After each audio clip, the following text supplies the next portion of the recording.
back to front. So, pwede mo lagay dito ang tiny house mo.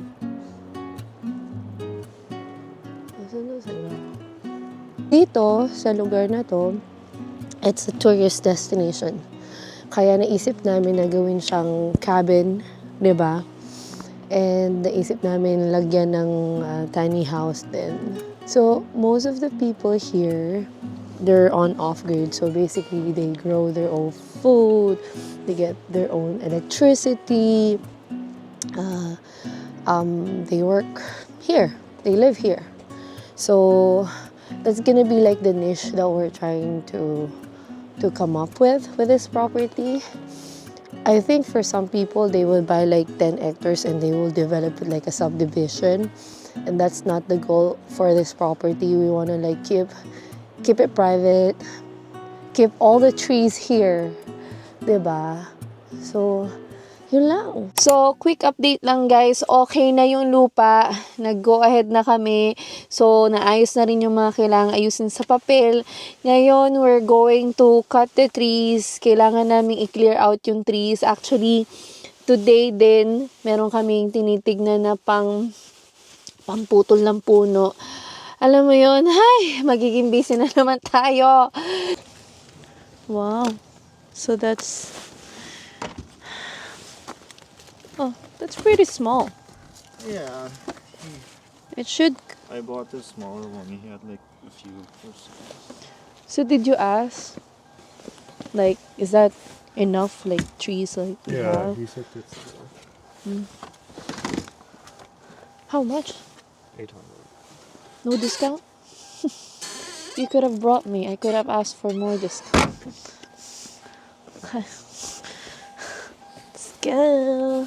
So, grabe yung pagod natin today, guys, kasi kakatapos lang natin dun sa isang cleaning contract natin. Kita nyo naman, dami nating gamit sa likod.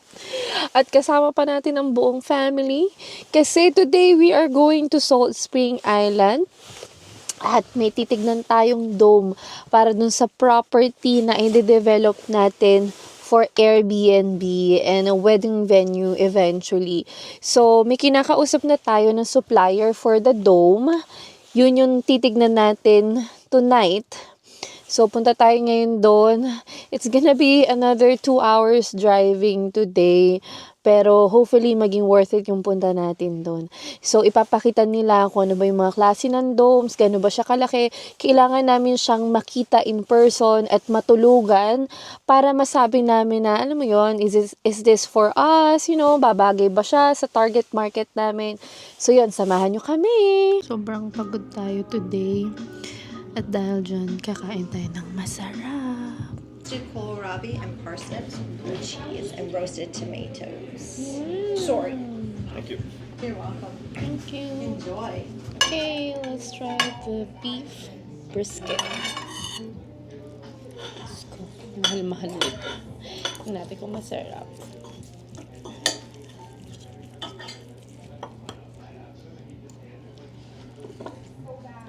Good. Sarap. Or is this? This one? It's good. Oh, that's that one. Bukas na natin yung home tour tong dome. At marami pa tayong gagawin tomorrow. Sobrang pagod na ako kasi naglinis din tayo kanina.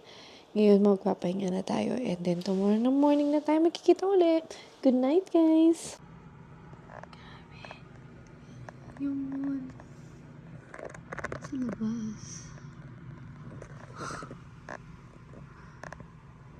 Good night. Good morning. So now you're gonna see the whole dome. So this is gonna be a quick tour, the bed, and Felix will build us a bed like this. Thank you, Felix. And then this little kitchen, we're thinking to have the same, but yeah, this is pretty nice. And then the panoramic window is pretty nice here. What we're thinking to have is the skylight here, so you can have that as well. But yeah, no bathroom. We're not putting a bathroom inside. We're thinking to have an outhouse bathroom. You're gonna have your coffee. Ganda siya. But there's no view on our property. Yeah, To see the trees, right? it's just the trees. But We should probably clear out a little area at least. yeah, but Even for the dome safety. You know, so it's not, the trees are not gonna fall on the dome. Okay, so guys, we are going to check other domes so that we can have other options. So, ngayon, kasama na natin si Freya. Siya yung magpapakita sa atin ng different domes. That's standard. There's two that come with the packet, but a little bigger than that one. So, yung Geodome, nag-vary yung prices niya. It can get started from 9,500 and it can go up to 24,000 Canadian dollars. So, depende sa materials and size. So, that's the tree house.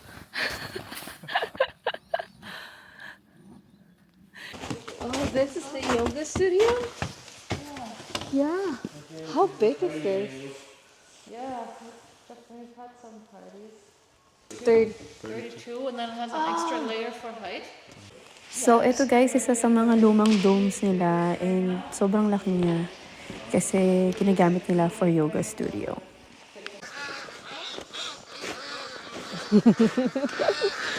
Ano naman siyang pinapakita? Ito naman, yung skylight niya nasa gilid. Wow. Let's go inside. Wow! Wow!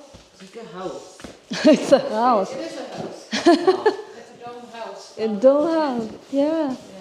This is nice too. I'm afraid of something to test it out. I think it's not necessary for a dome this size. Like, yeah, so this is Wow. and then it's thick of a wall Yeah. by using the spray foam instead of the rock wool. The rock wool is just a lot of work. So, itong dome cabin na to is eventually titirahan din ng may-ari kasi sobrang laki nung current ng bahay nila.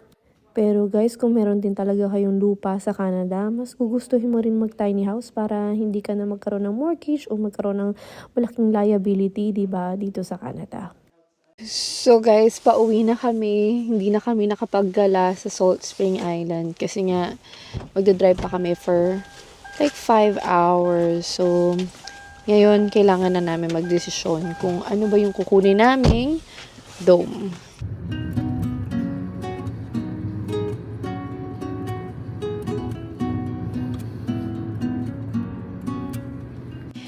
Grabe, ginabi na tayo. Meron pa tayong 3 more hours para umuwi.